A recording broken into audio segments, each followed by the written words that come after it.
Dünya özü bir keçici heves, İrfan ehline bu dünya bir qəfəs.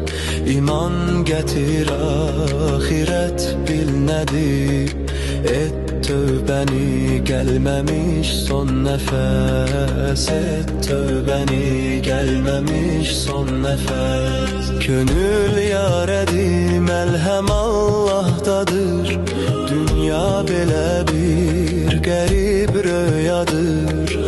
Aç gözlerin perdesin ey beşer, hayat bir yuxu canlılar ölüm dadır. Hayat bir yuxu canlılar ölüm dadır. Açar ellerin son namazın kılar, edersen dua vesvese mahvolar. Dünya evi ayrılık mekkanıdır, vaxtın çatar ayrılanlar ayrılar. Vaxtın çatar ayrılanlar ayrılar. Cihad eyleyip nefse vur zərbəni,